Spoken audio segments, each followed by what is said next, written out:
He was on a fool's errand, so he dressed accordingly. Niet! Huh? The inaugural episode of The Drunk Curmudgeon.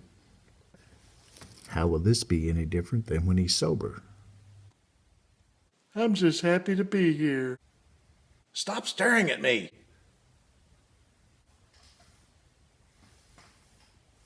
What's that noise? Speed Square. From the town of Bedrock. Yes, that is an adult beverage. Moose and squirrel. And he asked explicitly, how much more of this can you take? She can't take much more of this, Captain. Stop it! Let's see what the footage looks like to this point, shall we?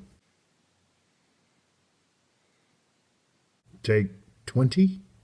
I was watching a YouTube video earlier today. This fella has like 200,000 subscribers. He gave the simple advice that whatever your passion is, do that, and people will watch. Mostly the primary passion and the reason that I do these silly-ass videos is that I'm an idiot.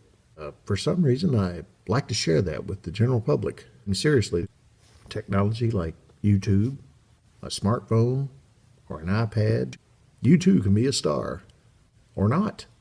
But the main thing that occurred to me, a couple months ago, was that I like to do these videos sort of as a bit of a time capsule. I don't have a very large audience. I don't expect to ever get a very large audience. Family and friends do come by the channel and they take a gander every so often. Videos can be out there for perpetuity, and which is kind of sad when you think about it. My grandchildren can put their grandchildren on their knee and say, "Hey, let me show you what your great-great-grandfather did when he was an idiot." Well, he was always an idiot. He never grew up. It's kind of cool that we have the technology and the wherewithal to make these things not much unlike the written word.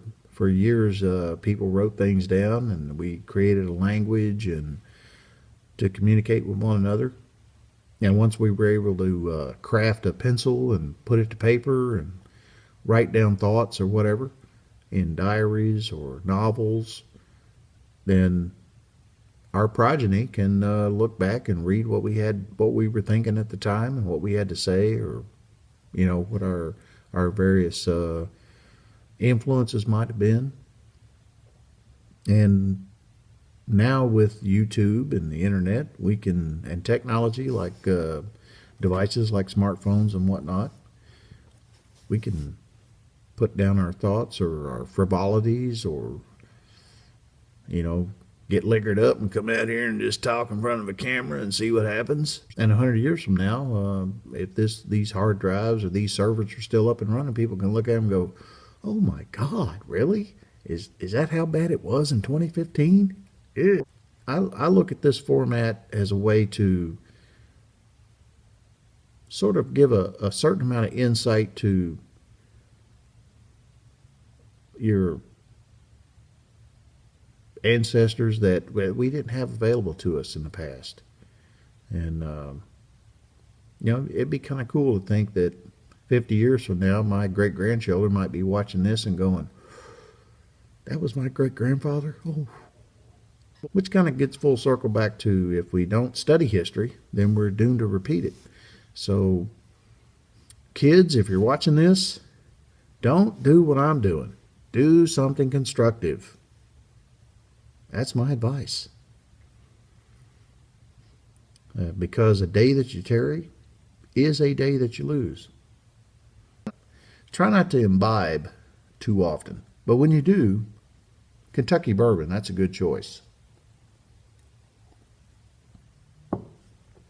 And with that, I bid you adieu. If you like this video, give it a thumbs up. If you didn't like this video, give it a thumbs up. We thank you for watching, and please Tune in again.